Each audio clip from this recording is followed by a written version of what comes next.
All right. Hello, hello, hello. We are live right now with the one and only Valente Rodriguez. I'll introduce him here in a minute. I just want to give everybody a chance to come in, but we are live. That's not the blurred vision. That is us. That is actually live and in person right here, quote unquote. So let me go to my page and see what's going on. And once I can confirm that we are live, I can tag you. And I'm going to do that right now, Valente. So we have a couple of viewers right now. I want to say hello to Michelle and to Eladio. But let me just tag you so that way we can be good to go. And yes, don't try not to get, glasses envy and stuff. This is one of those blue screen glasses type situations. Look at that. Well, welcome and tag your friends. Y'all share, let your people know that this is not a mirage. This is happening. This is real. So let your people know. And we'll get the ball rolling here with, as Eladio says, a couple of RGV legends. This is his words, not mine. So I'll accept that. I'll allow that.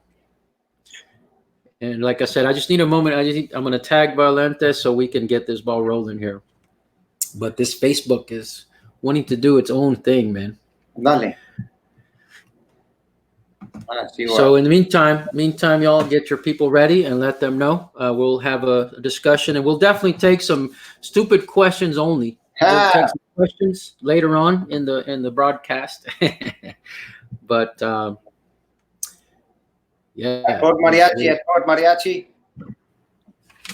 So welcome everybody, and we got. I'm going to let the comments roll here. Also, we are reporting live from the coronavirus scene, and this is America. So,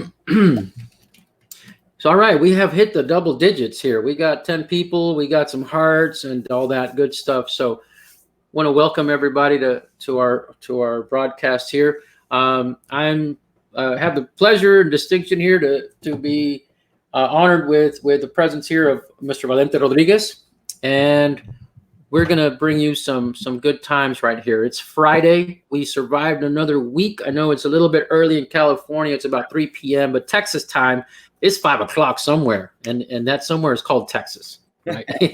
So I got my blue screen glasses. I do have reading glasses. These are not it. This is my best attempt at ¿cómo se llama? The dude with a heart made of iron. Iron Man, hombre, pues chihuahua. My students, when I shave the right way, they're like, Tin Man.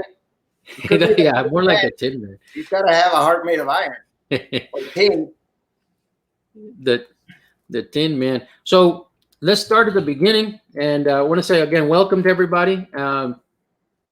And if you can, please share. Let your friends know that we are here, so we can disfruta su comida together here. So my name is Daniel Garcia Ordaz, and let's see.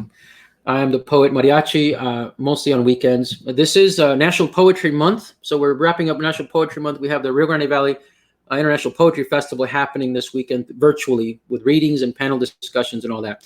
It's also National Library Week, and so thank you so much to the librarians out there for being the rock stars and the unsung heroes of our libraries and our education system. I want to say it's like Happy Nurses Week also. Good Lord, we cannot say enough, about that, Valente. So come on in and jump in on that one there. Yes. Yeah. Give me just un segundo. I'm trying to put. Yeah. Let your people know. People know on my colleague. I hear you. I'm going to try to do the same on mine. So we got some folks here. Yeah. But I do want to, I want to chime in on that. These guys are the ones on the front line right now, and they're risking it all because they have loved ones as well, and they got to come home, and even if they're worried about their own health, they're probably even more worried about their loved ones' health. But they're still out there doing their job, right? And so there comes a time when different people move up move up the scale. You know, when we have fires, it's our firefighters, but they're in this right now as well, and so they're always there when we need them, and so we need to be there for them now. And so if they're asking us to stay home, if they're asking us to wear this kind of stuff, you know, whatever it is that they're asking us to do, we can do that, man. We can do that. So it's not like we're going without water. It's not like we're going without food. You know, I'm going without a barber, but I kind of like this wild hair. What do you guys think? What do you guys think about my hair? You like it? Chime in if you like it or not. Did you see me put the chongos on there? I put the chongos on there once. That was crazy. That was I insane. had my head out for a while. But yes, Hey. on the doctors and nurses. And you know what? Here's the deal también. I have a whole bunch. I have a lot of friends on Facebook, and a lot of those people are either doctors or paramedics or firefighters or nurse. And I do have at least one of those individuals that I know has had the virus and is sick right now. And so it's very, very real. It's very, very real. Don't think that it's not. And the more we can take care of ourselves, the better. I understand you got to go out, you got to go do your job, you got to go do something. Está bueno, pero you know, put one of these on, and let's wash our hands and try not to touch our face, which is very hard. Very hard. I don't know. I tried counting the other day, and then I touched my face like 37 times in 1 hour. It's like No, it's insane. There should be studies on this kind of thing. And I mean, and be careful. Like, even just because you're wearing a mask doesn't mean that you can avoid the 6 feet thing. We still got to do the 6 feet containment type thing, you know? And so, guys, be careful. You know, get your information, double check it. Don't drink the Kool-Aid and don't drink the bleach, okay? Don't. So let's start at the beginning, man. So how's it, you know, how are you doing with this whole coronavirus thing? I mean, you're in California, so y'all have some kind of lockdown or something. Yeah, but it's nice because you know what? The state truck comes by every day. Do you guys know about the state truck? You don't know about the state truck? So the state truck is like, okay, remember the ice cream truck, the raspa truck? Ding-a-ling-a-ling-a-ling. Okay, that's the state truck. Whatever you need, you call them the night before, and the next day, ahí está. And so it's really, What are they? yeah, and everybody's getting paid. I don't know about the rest of the nation, pero we're all getting paid, and we're not working. También they instituted free massage on Tuesdays. I gotta go. Sí, you gotta come. Well, yeah, man. So, and I know that, you know, Governor. I'm joking that is not happening. We are in total, complete lockdown. So the internet, the entertainment industry, at least anyway, you know, where I work, that's in lockdown, complete lockdown. There's no production going on at all. There's no auditioning going on at all. I mean, there's a little bit of online auditioning, but most of that stuff is for quarantine stuff. People trying to put together some sort of videos or something like that. PSAs and stuff. Right. And so as far as that's concerned, I'm shut down. You know, I'm the upside though is that some of the businesses, some of the corporations like Warner Brothers and other places, and the place that I'm working at right now, Netflix, have instituted these programs where if you're working there, you're going to be getting paid, and then you go back and you do the work. And so, and that's, you know, that's really cool. That's really cool that they're doing that. Yeah. So we'll see what happens. But it's been kind of cool because it's been cold. I'm still wearing my pajamas. Watch. See, I'm wearing pajamas. So it's been cold, but now it's turning hot. So it's going to be a little different once it turns hot, because when people start turning on all their air conditioners, then we get these power brownout things that all big cities have these days. And so that's going to be really interesting. So we're in for some interesting times as far as the whole virus thing. Pero, you know, we got to stay inside as long as they're telling us to stay inside. Yeah, you got to respect. I mean, you know, definitely there's a time to question authority and all that, but I mean, you got to respect the basics, you know, and that one, you got 3 weeks staying away from everybody. And then that one weekend that you go see your abuelita, your friends, like it erases everything. So, and, you know, I was a school teacher myself. I mean, man, it's hard, man. It's like it's too much sitting, too much, you know, I need to exercise a little bit, like, and it's stressful. Students are saying, hey, I never thought I'd say this, but I miss school. I want to go back. How's your son doing with the whole school thing right now? He's doing all right. He and I asked him, I said, so what do you think about homeschooling? Because it's pretty much that's what it is, this situation that we're going through. And he's like, I like it. I like it. It's easier than school, but I'd rather be going to school because he misses the social activity of school, right? And so he's gonna be ready to go back whenever it's time to go back. But it's hard. It's tough because you don't have the one-on-one teaching quite like you do in person, and so then the routine of the house as well, because like, where are they going to do it? Are they going to do it over here? Where's a good Wi-Fi? Where's a bad Wi-Fi? We can't be cooking while they're studying class. All kinds of different little things end up coming into play. And you gotta know, you can't walk in the background with chones when they're doing a live thing with their class or whatever. Or go by and have some kind of bodily function, right? A burp or a fart or something, right? Yeah, that might pick up everything. Yeah. So, did you see the young lady from Mission, Texas, UT Austin student? She won a scholarship from Jimmy Fallon, and she's like, Puro 956, and she went viral there, That was awesome. I think I saw it on a post on Facebook, I think it was. Yeah, Mission, Texas. That's my hometown. So you've been, how have you been keeping busy with the whole coronavirus?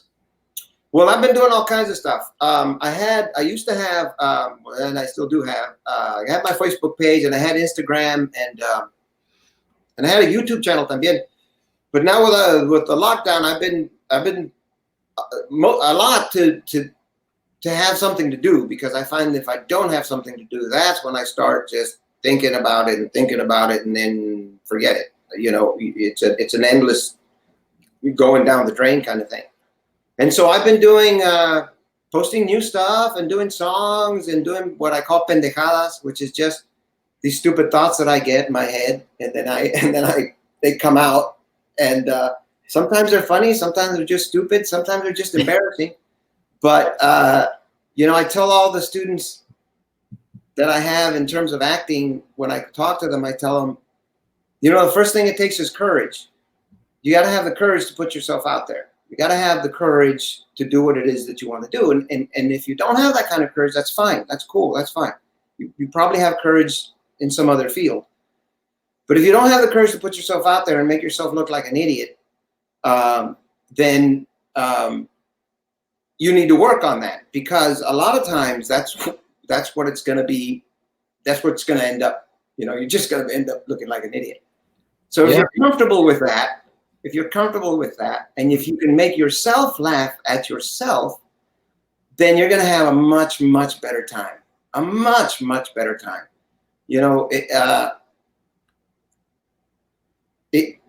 Yes, it is a thing that you can pour yourself into, like poetry, like painting, like music, like any other art form. And yes, sometimes you suffer for it. But even in that suffering, there has to be joy. Because if there's not joy in that suffering, then you need to pull yourself out of there. Then you're just depressed. You're no longer an artist. You're just depressed. Come on, get back to school. Yeah, and that's contagious too. I mean, whether it's laughter or depression. So you've been baking and singing, and what kind of baking have you been doing? So I love sweet stuff, right? I love bread, any kind of bread. Oh my God, I could never do the keto, whatever the thing it is. Forget it. So I used to make just regular bread all the time, but I'm started to get into making, because here in California, in my backyard, I have 2 apple trees, a pear tree, a plum tree, no longer a nectarine tree. I have blueberries. I have all kinds of stuff, and a garden as well. And so using all that stuff to make banana bread and zucchini, we got zucchinis también, zucchini bread, apple bread, a nectarine crisp. And so now, not right now because we're in lockdown, but beforehand, I love going through the neighborhoods and stopping at garage sales my tia used to say, stop at the garacel, We're like, what's the garacel? The garage sale. And so we'd go to the garacel. So stop at the garage sales and look through cookbooks or books or whatever they have, whatever. You know, I'm a freak for tools, like old tools, like Yankee screwdrivers and stuff, musical instruments, and cooking stuff. You know, a ceramic baking dish or like that. So I pick up all these old cookbooks, and going through the cookbooks, finding recipes that I like, and buying cookbooks. And then when we travel, that's another thing we do. We try and buy a cookbook from the places that we've traveled to there at that place. So then we come back and we make some of the food, and hopefully we remember the good times. You hope it's a good time. Sometimes vacations turn out really bad. You don't want to cook anything from there. Yeah. Have you taken a cruise ever? I don't know. You know what? I just took a cruise. Here's a funny story. I'm like, my wife and I, we've been married 26 years. And the whole time I'm like, we got to go on a cruise. We got to go on a cruise. We got to go on a cruise. No, I don't want to go on a cruise. We got to go on a cruise. Fine. We booked the cruise. We booked the cruise. We're about to go on the cruise. I get a job. I can't go on the cruise. She convinces a friend of mine to go with her on a cruise, friend of hers, a friend of ours, to go on a cruise with her. They went on a cruise with Mateo when he was a little kid, right? So I missed that cruise. So that was like 10 years ago. So just last summer, we went on a cruise. We went to Alaska. We did the inside passage on the boat, on the ship. Not the boat. Like, I think there's like 800 passengers or something.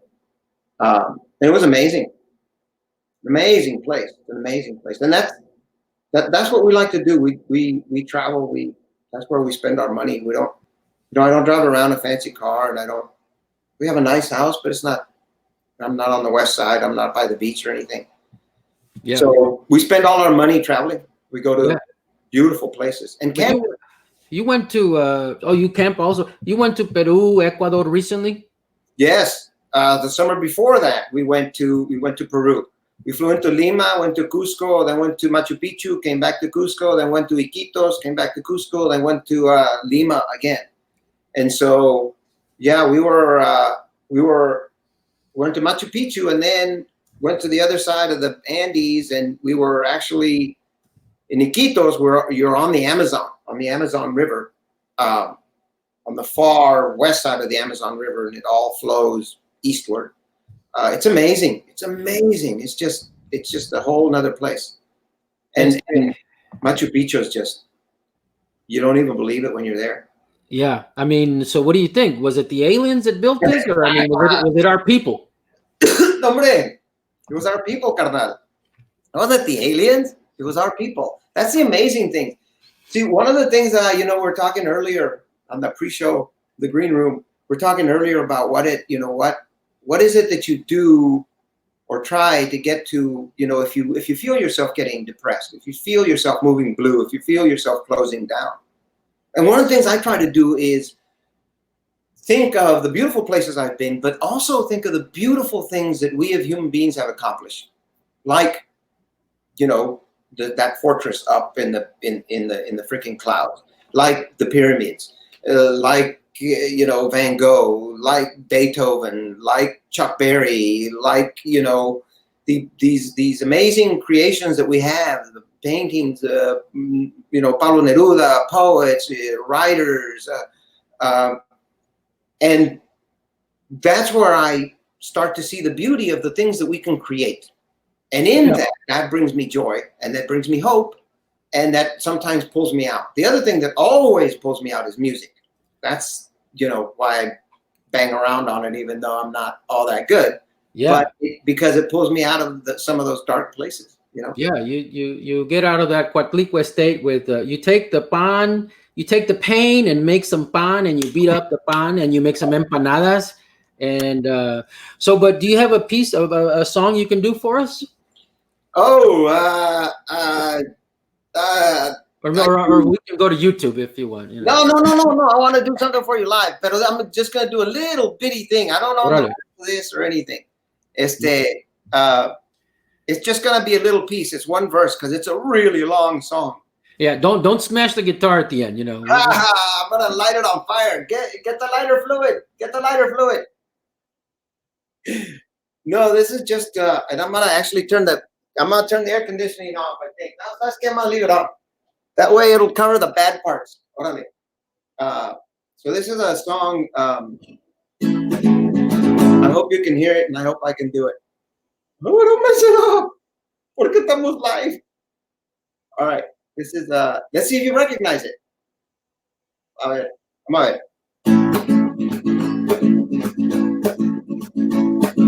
Early one morning the sun was shining, and I was laying in bed, wondering if she changed at all, if her hair was still red. Then folks they said our lives together sure was gonna be rough. And it looked like Mama's homemade dress, but the mango wasn't big enough. And I was standing on the side of the road, rain falling on my shoe. Heading out to the west coast, Lord knows I paid some dues. Getting through, tangled up in blue. Woo! That boy good. That boy good. That's Bob Dylan. That's Bob Dylan. I like singing Bob Dylan because you can pretty much not be any worse than Bob Dylan as far as singing, right? It's a fact. I mean, he's the worst singer in history. Oh We love him, but God, but yeah, perhaps the greatest poet in all of history. Pero absolutely. like, he wanted to be a singer. Quién sabe? Yeah, I mean, you got to have an ego. You got to have the humility, but the ego, because hey, I'm gonna go on stage and sing this. I don't care what I sound like, but hey, we're doing it. But no, his lyrics are amazing, right? Oh my God, I want to read something. Empanadas. Órale, I like it. Braids. Oh, I want to get braids. And hey, so yeah, you got some snaps on that singing right there. You know, good stuff. So let's go back to the beginning, man. I know one of your. Well, I mean, before we talk about your movies, you know, you grew up in Ed Couch Elsa. Went to University of Texas Pan American, but take us back to to Ed Couch Elsa and high school and theater class and stuff. So I wasn't into any of that. I was loud and kind of class clownish, but I wasn't into the theater. I was like an athlete, trying to be an athlete. Right? I'm like an athlete myself. Right, exactly, kind of like an athlete. Pero I got hurt. Playing football, and I got hurt my knee, and then what ends up happening is when you're in any kind of sport, under any kind of school activity, it takes up your time. So then I was hurt, and all that time that I would spend, weightlifting and practicing and all that kind of stuff. Now I wasn't doing that, so I needed something else to fill. And I started doing UIL, interscholastic. I was doing informative and persuasive and some other stuff. And then my theater teacher, or one of my teachers who was the English teacher, who was the theater guy, said, we're going to sign up for a UIL class and you can practice your UIL stuff. I said, great. Signed up. He said, we're doing a play and we need 10 actors and we only have 9. So you have to be in it. And I'm like, what? Yes, you have to be in it. They're like, what? And you have to sing too. I'm like, ah. And so, but I said yes, because I don't know why, but I said yes. Because I probably wanted to. And so that was the very first real play I ever did. I did something when I was in kindergarten, pero, Y luego, that guy's name's Kent Smither. He was my English teacher. Amazing, amazing, amazing teacher. I've been very, very fortunate in terms of the individuals that I've run into on my way to where I'm going. And these teachers who made a huge influence in my life. And one of the things I want to say to teachers, if any of you are listening right now, if you ever feel that what you're doing is in vain and you're not making a difference in people's lives, I can tell you that that's not true. You make a difference in people's lives every single day. Every single day. And I'm here to tell you that if it weren't for the teachers that I had, I wouldn't be where I am right now. Yeah. Kent Smither and Marian Manta. Kent Smither there when we did one act play. And then he actually introduced me to Marian, actually took me to the university, signed me up for a class. And then Marian kind of took over from there. Marian Manta, who again, another amazing, amazing teacher. Yeah. And love both of you guys. If you're listening, if you're not, I'd still love you. And so then from there to California. And Marion actually lent me some money to come out to California, one of my professors in school. And a lot of times when I'm talking to some students and they're about to go someplace to a university, they're asking me, where do you think I should go? And I always tell them the same thing. I say, look, if you can get into Yale or Juilliard or something like that in terms of performance art, you should probably go there. But if you can't, then you need to go to the university where you're going to get on stage. Because a lot of times at some of these huge universities, you end up not getting on stage because they're so big, or because the whole university is structured towards its graduate program rather than its undergraduate program. And so I went to Pan Am, small school, very, very dedicated teachers, small such that I knew my teachers' first name basis. I would go to their houses. We would, you don't get that in really big universities. So you build these connections with people, and in anything that requires building connections with people like acting, that's a life skill. And that life skill you can take with you the rest of your life. And so it makes you confident. And when you're confident, you can produce good work. And then good work begets good work begets good work, and you keep going and you keep going and you keep going. And one of the things that I found is when you are working with good people, you end up pushing each other because you end up sometimes wanting to impress the other. And so you end up doing even better work than you're inspired by the other. And so both Kent and Marion and a whole bunch of other professors, Dr. Cummings and Dr. Hawley and Dr. Stanley and Miss Camacho and Miss Metter, and I can go on forever. What year did you graduate high school there? I graduated in '82. Okay. At Cal Telsa. Yellow Jackets, La Máquina Maria. Oh yeah, man. What position were you playing before you got hurt? I was playing strong safety. I was playing strong safety and wingback. And the reason I got hurt is because, I don't know if you remember, we had Hurricane Allen in 79, 80s, algo así. 80, yeah. Hurricane Allen, 80. And so we were just practicing on blacktop with no pads. And we were walking. And in doing a walking drill, somebody, just went like that. And then I stumbled and landed on my knee. And if we'd have been on the grass, nothing would have happened. But we were on the blacktop, and that was that.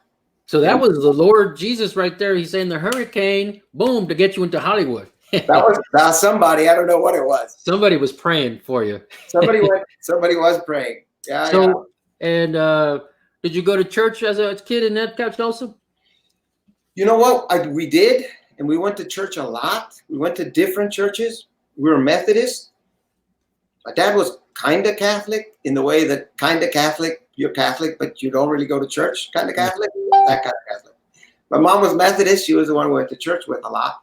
But then we also went to, in Elsa, there was a Church of Christ that a man by the name of Brother Norman ran. And he also had a paramedic, two ambulance paramedic things. And he would also train the young kids for EMT certification and that sort of stuff. Wow. And so we would go there as well. So those are the churches that I went to. And Brother Norman's was, sometimes we'd go 3-4 times a week. We'd go like on Tuesday, Wednesday, and then Friday, and then Sunday. But there were also, picnics and baseball games and that sort of, get together, that sort of worship where also there's a big picnic going on. Yeah. So that was a fun time. So how did they approach you about the whole Tinaco thing? I told them no. I said no. At the beginning, I said no. So they called me and they said, or they didn't call me. Actually, I was talking to the mayor. And you were like, no, I don't want this. No, all this came about because we did a movie. We did 2 movies, 3 movies actually. In Elsa, in Monte Alto, and La Villa, and Edinburgh, and Far. I don't know if a lot of your viewers know this. A lot of my fans don't even know this. So we did two movies. One of them was in English and in Spanish, and then another one. And so we were shooting down there, and he comes up to me and he goes, "So And the tinaco was all rusty and everything. It had like a bee, but it was all rusty and everything. It looked like it was gonna, fall or something. But he comes up to me and he goes, tell me what you think of this. We're thinking of putting your face up on the tinaco like Freddie Fender up in San Benito. And I said, no, because my ears are so big, my ears are gonna touch on the other side of the tinaco, right? They're gonna wrap around. So no, you can't put my face on the tinaco. And I go, you don't really want to do that. And he goes, yeah, man, like it's all rusty and everything. Anything will be better, right? And I'm like, no, you can't. And he goes, okay, what about your name? And I go, okay, what about somebody else? Isn't there somebody else that that is more deserving of their name on the water tower? And he goes, well, we're naming the streets for other people también. So and I'm like, oh no, pues all right. I tried to talk you out of it twice, and if you still want to do it, that's fine. It's not that I didn't want it, because part of me was like, oh my God, yeah, really? Oh my God, you're gonna put my name on the tinaco? Oh my God. Because you know what? No matter what, I bet you George Clooney does not have his name on the water tower in his hometown, right? Ni lo conocen al vato. Brad Pitt? Tampoco. Matt Damon? No. Clint Eastwood? Only two, buddy. Only two. And I heard they actually took Freddie Fender's face off. That's what they told me. I don't know. Yeah. No, bueno, pues speaking of faces, let's talk about, so you get to Hollywood. One of your first movies was Salsa with Silva from Mission, Texas. And tell us a little bit about your first movie. Salsa, the motion picture. It was cool. I was I learned how to salsa dance. Renee Victor taught me how to salsa dance. Beautiful, beautiful woman. Beautiful, beautiful dancer. I was very fortunate. I got to LA. I did the last summer session at Pan Am. And at Pan Am, I went first summer session 82 through last summer session 87. Straight summer sessions in fall. And I graduated like 1,000 hours. Got to LA, got 4 jobs real quick, working at a video store, as a carpenter, as a telemarketer, and as a courier to pay bills. And then was fortunate enough to have a couple of names that some of my professors, and I had done a workshop that an agent had seen, and I was able to walk into an agent, and they signed me, and they said, she didn't sign me. She actually said, when I walked in, she said, do you have a card? Are you union? And I said, no. And she goes, well, if you're not union, I can't sign you, but come in and let's talk. So I talked to her a little bit and noticed she had an old 3/4 VHS, the really big VHS. And I had a reel, like 5 minutes of theater stuff I'd done at Pan Am. And I gave it to her and I said, Terry, could you look at it? It's 5 minutes and do me a really big favor. If I suck, just tell me. Tell me you suck, go home. There's no hope for you, and I'll go home. So she laughed at that. I left. The very next day she calls me. She said, I saw your reel. I'm going to send you out I'm not going to sign you, but I'm going to send you out on 2 or 3 things. See what happens. First thing she sent me out on was salsa. Nice. And I kept getting called back. And then by December, I'd gotten the job. And so I worked 8 weeks on that movie, learned how to salsa dance.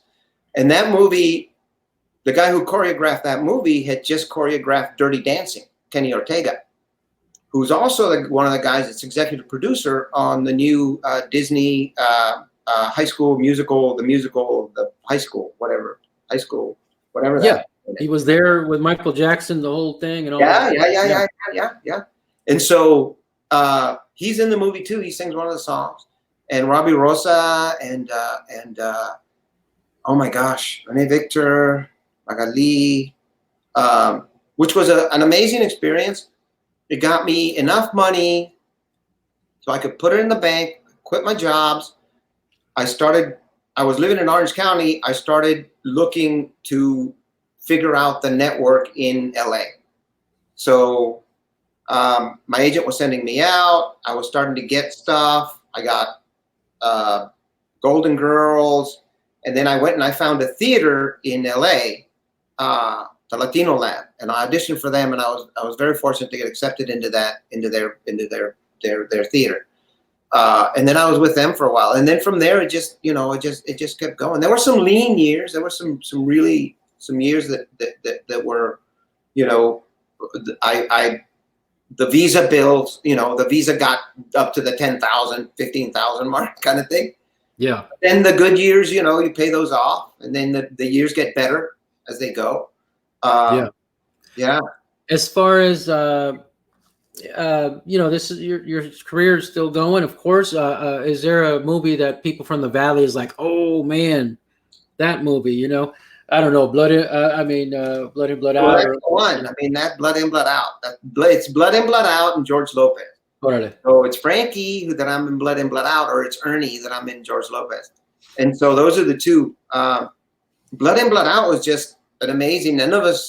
We had no idea. None of us did. I mean, and all of us were pretty much brand new. Jesse had been around, so Jesse, had an idea, and actually Jesse Borrego, was a helping hand in forming that. He was a very important thing in forming that whole movie.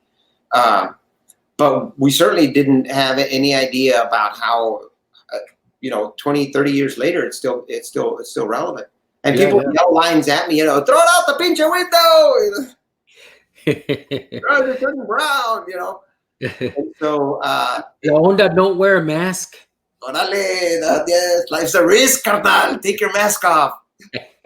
So, but you were in the X-Files too. I did not know that. I was in the X-Files. With it was a Miami, and there was a hurricane, and the thing was coming through the drain.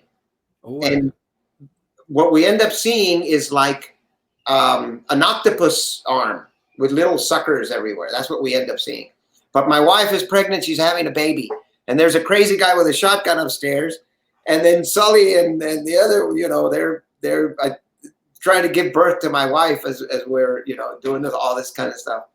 But here's the downside. I mean, great that I was on the thing. But the year before that, they'd been shooting in Vancouver. And one of the things I wanted was to go to Vancouver. Man, I want to go to Vancouver. I heard so many beautiful things. And then I get that job. I'm like, I'm going to Vancouver. He's like, no, we're shooting in town. I'm fine. No, está bueno. And so, and around the year 2000, that's when it came out, Erin Brockovich. I don't know when you filmed it, but, there you are with, Oscar winner Julia Roberts, Steven Soderbergh, the director, Albert Finney. Brother Albert. May rest in peace. Yeah, tell us about the experience a little bit of Erin Brockovich. It was a lot of fun. It was a lot of fun. I'll tell you a story. So I get an audition, right? And I'm like, okay, I'm audition, and I'm showering and I'm shaving, and I want to get a close shave, and I go and I cut myself right here, like that. Not a big bad cut, but any little nick, and you're gonna start bleeding, right? And I'm putting on a tissue, and I got an audition.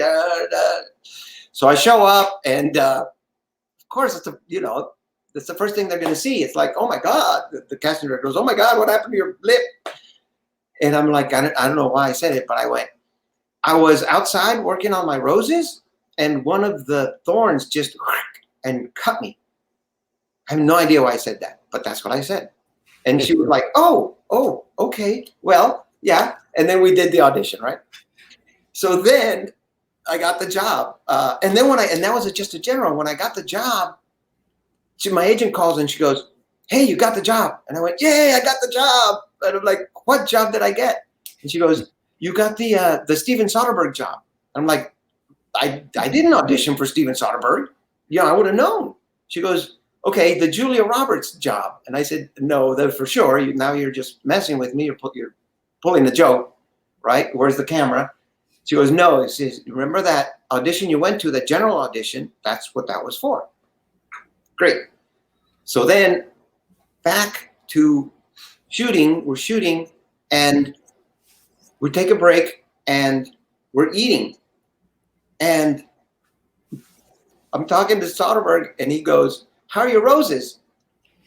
And I say, "What? What roses? I don't have any roses." And he goes, "When you auditioned, you said, because you had your lip cut, that you cut on your rose." And I go, "Oh yeah, that was a lie. I don't know why I said that." And he goes, "That's why I gave you the job, because I thought that Donald," the name of the character was Donald would be the kind of guy who'd go outside and get his lip cut by his roses." And I'm like, well, I guess that's why hurricanes hit, right? Hurricane Allen hits sometimes. Sometimes you get your lip cut by a rose and you end up making a story about that. And so that was that particular story. But the whole experience, because we went up to Ventura to shoot and we were in a hotel, Julia was in her place, but I was staying in the place where Albert Finney was. And Albert Finney, he's not from here and he can't hang out with anybody. And I'm the only one that's there. There's women and stuff that work in the office. So Albert Finney and I, after we would shoot, would go and have a beer at the bar.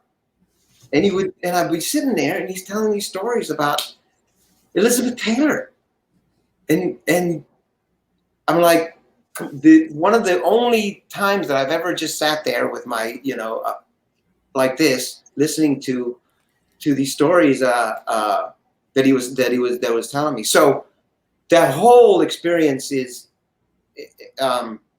just almost magical. And you were at the Oscars afterwards with them and all. I mean, no, I didn't.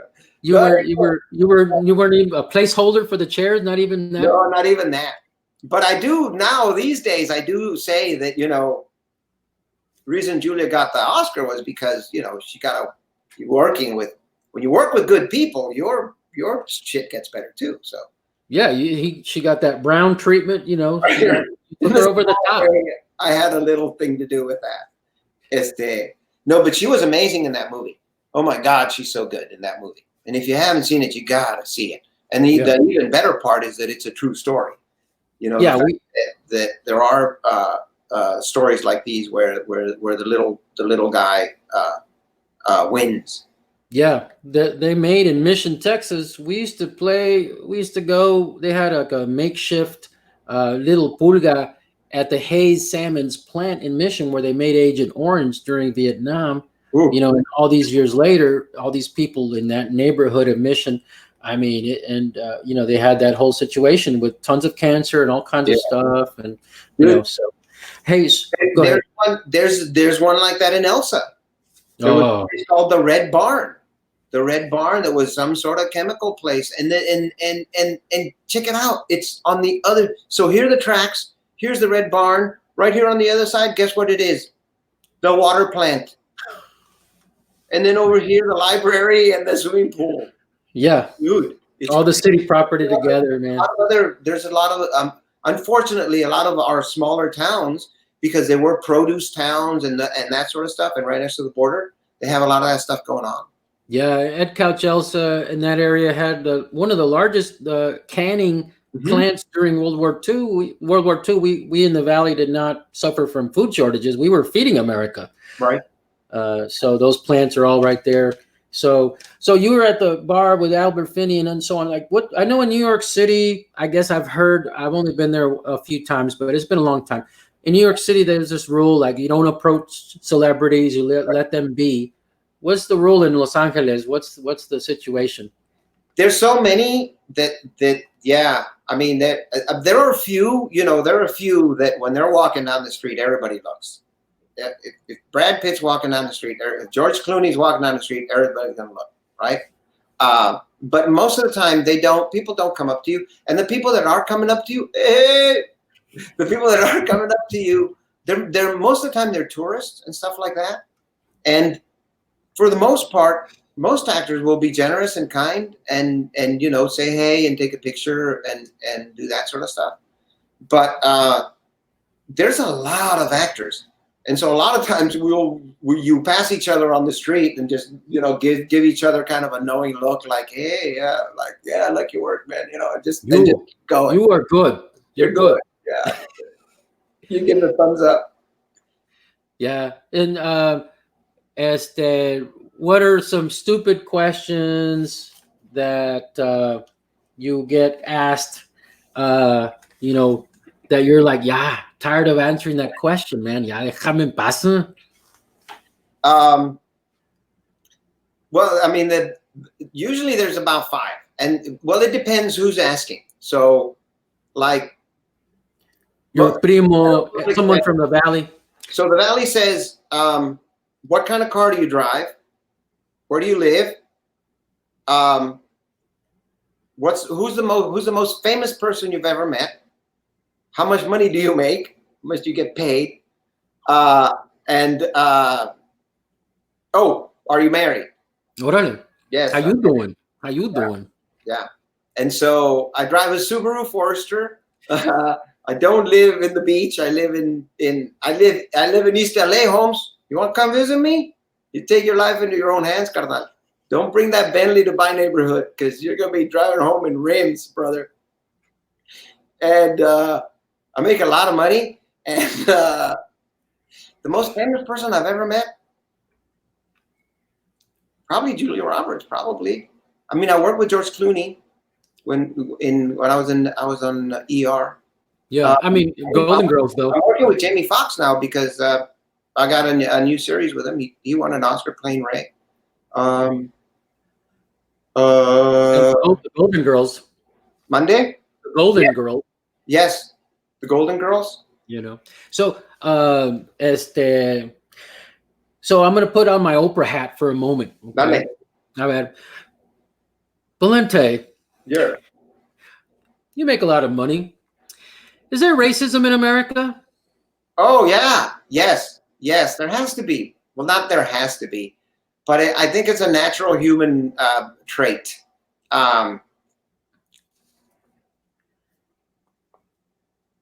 We see each other differently, which is fine. We are different, and we need to celebrate the differences.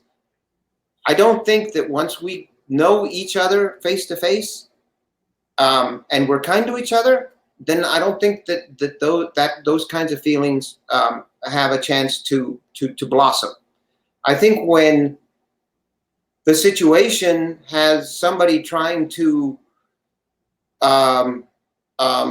control the situation and control the population, they see it in their interest to turn people against each other so that they can control the situation. And so that's the reason why people think that immigrants are taking their jobs. That's the reason why people think 5G is causing the coronavirus. That's the reason why if you allow yourself to just be told what the world is like, and you don't experience what the world is like, then you're going to be ruled by somebody else. Yeah. Those people that are telling you what it's like, those people who are telling you what to think, those people who are telling you who's taking your jobs, those people who are telling you who are to blame for the place that you are in, those people usually are just saying those things so that they can stay on top. And that's always been the way of the world. That's always, Daniel, you know this. You're a teacher. You're a student of history in a way. You know this.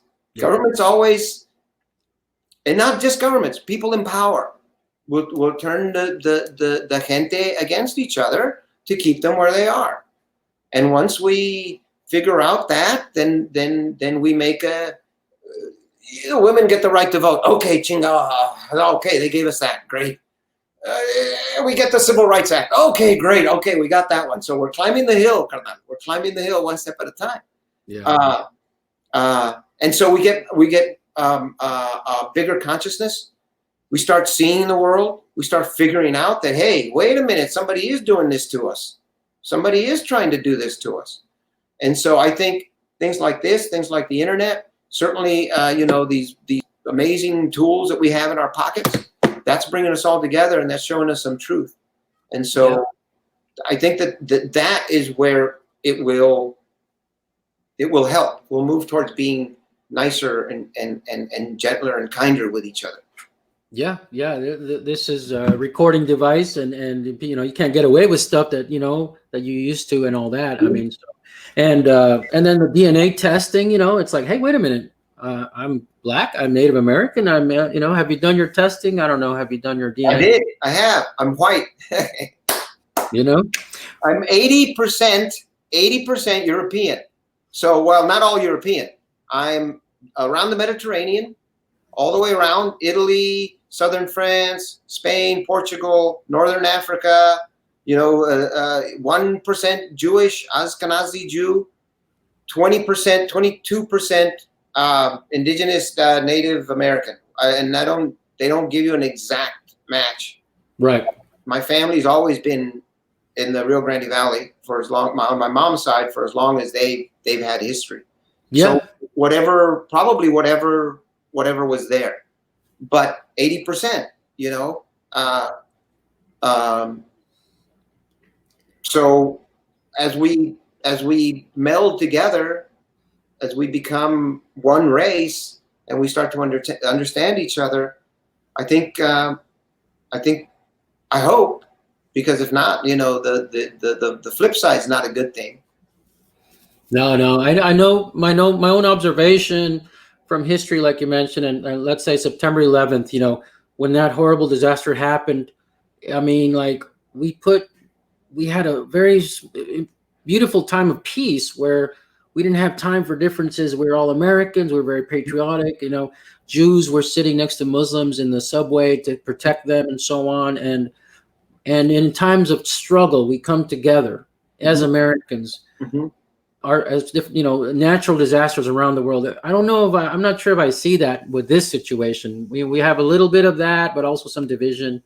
So well, it's funny that you mentioned that times of struggle that we sort of come together. Also, times of great oppression or great struggle is also when great art is created, because you have these artists that are trying to point the finger or trying to testify or trying to show the world, what's going on. And so, I mean, it's tough because part of what they're asking you to do is just stay home. So, it's tough to think that that's heroic. It's tough to think that, oh my God, what did you do? Well, I stayed home. That's what I did. I saved the world by staying home. But if that's what you have to do, that's what you have to do. It's larger than we know, because we didn't have enough testing, and wherever it is you want to point the finger, at this point, it doesn't matter how it got here. It's here, right? So what we need to do now is address how do we get out of here. And then here's the other thing we need to do. Do not panic. Don't panic. Because a lot of times, it's not what's chasing you that gets you. It's the fact that you panic and you make some bad decisions. So you stay as calm as you can, and you assess the situation, and then you move forward, right? And hopefully we'll be out of it soon enough. But I do have a lot of friends, and myself included sometimes, who get a little stir crazy and I want to get out. I don't know what I want. I don't know what I want to do. I'm just stir crazy. I really don't know. So that's when I come back here and I play my guitar and say pendejadas to pull myself out of it, but also because I message with some people and there's some people that are in pretty bad places. They're on the verge. Yeah, there's a lot of mental health, situations going on, and that's why we appreciate, you singing and giving comedy pieces and just being positive. There's a question about the piece of art behind you. Speaking of art, the one with the car. If you can tell us a little bit about it. Do you guys know who it is? Can you recognize it? Not right now. Let me get out of the screen. I wonder if I could take it closer.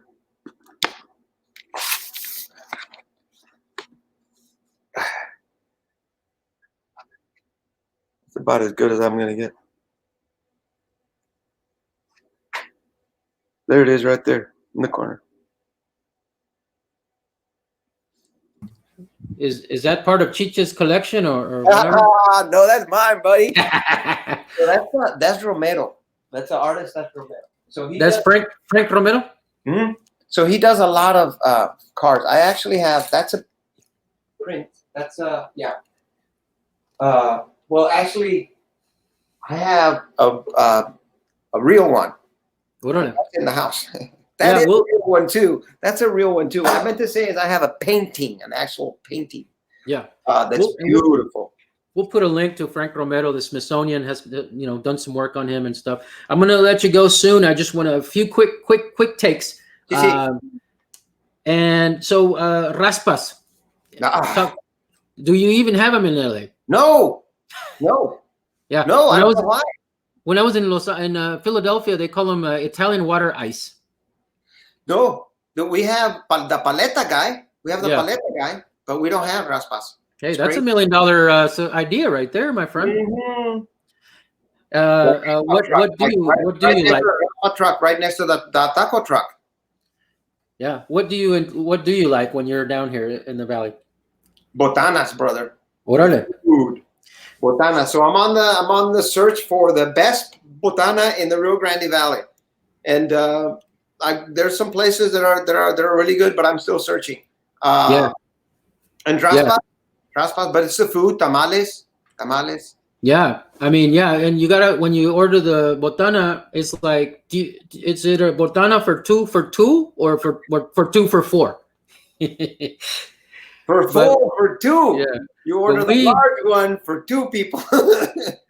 Yeah, but together we will solve that. Only beef, only fajitas. That's right. Big difference, California, Texas. Fajitas in California are not the same as fajitas in Texas. Fajitas in California is just like steak cutting strips, as opposed to actual beef skirt. That's the actual cut of meat. And so yes, fajitas as well. Yeah, I don't believe in chicken fajitas. I don't believe in boneless chicken wings. Mm. So tamales with ketchup or no ketchup? No ketchup. And the small ones, and the ones with meat and stuff, not the fruity ones, not the sweet ones. No, that's not the square ones tampoco. No, that's they're about this big. They're not very big, and they're. And then finally, taco burrito, man. What happened there with the translation? Our burritos are fried down here in the valley, right? Right. Go to Circle K after the club, 2 for $1. Yeah, that was one of the big surprises when I came out here, and I'm like, I asked for one thing and I get another, and I'm like, hey, that's not what I asked for. Hey, oh, you want a chimichanga? No, what? No, I want the other. Oh, want a churro? You want a churro? No, I want the thing and put it in the grease. Give me the grease and put it in there. Oh my God, they have churros, guys. Oh my God. Oh my God. So maybe the last thing, I'll have you talk about your YouTube channel, but what's the importance of humor at a time like this? Oh my God. So my own personal belief is that so our emotions are, if you think about it, crying is like laughing. You get the same you get that same sort of release. You get the breath expansion and in, and you get the breathing, and you get the vibrating, and you get the emotions flowing out. A lot of times in a play, a writer will structure so when it's a very, very emotional scene, then you have a cathartic moment at the end, an explosion, a laughter, or something like that. And it's in laughter that we release this energy. Now, also, I read a magazine about the chemicals that you release in your brain. You laugh. That makes you feel better. Right. So, with all of that together, laughter is how I function most of the time, I try to see the funny side of it. Also, I view the glass half full instead of half empty. And so always looking for the bright side, even in bad situations, always looking for the bright side or the funny side or the ironic side. And instead of going, I go, boy, that's funny. Man, you just got messed over, didn't you?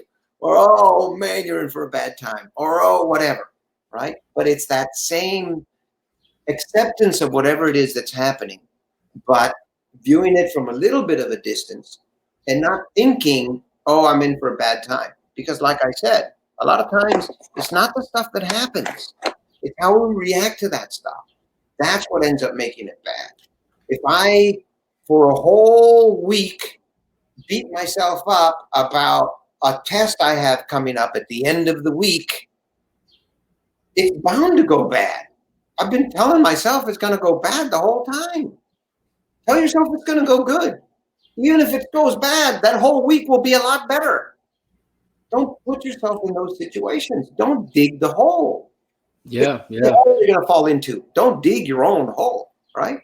And so, and the way that I try and do that, obviously it's easier said than done, but the way I try and do that is through music, through funny things, through comedy, through connecting with people, I talk to a lot of people on Facebook and Instagram and all these other places. And a lot of times I'll find myself talking with somebody who I don't even know, who lives in Iowa or Pennsylvania or Mission or Palmitas or wherever, or Mitos or wherever. And for 20 minutes we talk together and we make some sort of connection, right? And if that takes your mind away from this larger problem that's making your world gray and dull and sad, then it's worth it. It's completely worth it. And we're social people. We need to make these connections. And if it's just messing around, even if it's you're just joking about the HEB or the coronavirus or laughing at a funny video or a meme or listening to a song or whatever. And so I think it's not so much the isolation that we miss, it's those connections that we miss. And if we can make those connections online, then it'll be easier for us, because I think we're going to be here for a little while, I think, still. So Yeah. we got to find it. Find the ways to get your mind off it. No, that's beautiful, man. I appreciate you. I'm gonna let you go. I just want to ask you about your website, your YouTube. Yes. So YouTube is called Cooking and Pendejadas. And so I have some cooking videos because I love baking. Daniela and I were talking about the baking earlier. I love baking sweet breads, apple bread. In my backyard, I have apple trees and nectarine trees and stuff like that. And so I bake with all of that. So I love doing that. And so the baking stuff is on there. And then dumb, stupid videos of me thinking about dumb things. My mind goes, I have a lot of people in my head. And so they talk to each other, and sometimes I let them out. And sometimes they talk to you. And so a lot of dumb videos, and then Instagram, Viguez, VGUEZ @Viguez, and I'm putting those videos up there as well. The other thing you might want to do is go there, because probably my Facebook page, my personal profile page, which everybody has been having access to, completely open to the public. I believe I'm going to move that to the private, and then I'm going to move all of the other stuff to my actor page, and then be more of a presence there and talk to you guys there back and forth. But if you want a place where you don't want to have to scroll through all of the stuff that people say or whatever, and just watch the videos, then they're all on YouTube, and you can just go right to the video. Now, sometimes though, scrolling through all the comments that people say, I find that to be sometimes the most entertaining, because you get off into some weird tangents and you start talking about weird stuff, and then somebody puts a meme, and then an old friend shows up, and then it just goes haywire. So it's fun on Facebook, but if you just want to see the videos, go to YouTube. And then Instagram, I think it's probably going to ramp up, because I got what I have coming up. I'm working on it at Netflix, and I got the Jamie Foxx show that's coming to Netflix. It's called Dad Stop Embarrassing Me, or Stop Embarrassing Me, Dad. I'm not quite sure they know yet, but I think it's Dad Stop Embarrassing Me. And that should be coming. Like I said, Hollywood's all shut down right now. So when we get back to work, and then after that, I would imagine maybe by October, late. And so once that starts going, once we start working more, I'm going to go on my Instagram more and start posting more every day. And then probably just use YouTube for my pendejadas and my cooking and my Yeah. And if you don't know Spanish very well, cooking and pendejadas, cooking with friends. Cooking and stupid things. It's kind of what it. Yeah, the ramblings of my mind, I guess. Yep. Well, thank you so much, Valente. I appreciate you, giving up some time, and much love to you and your family here, as well as in California, here in the Valley as well. You're welcome.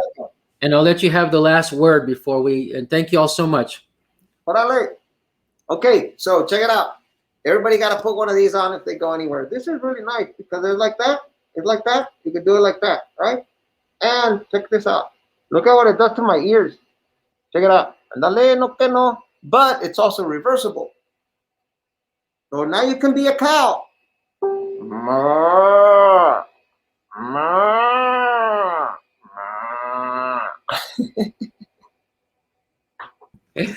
Thank you so much. All right, man. We'll catch you next time. Peace out, guys. Keep hope alive. Orale, be safe. I gotta turn myself off now. I don't know what I'm doing.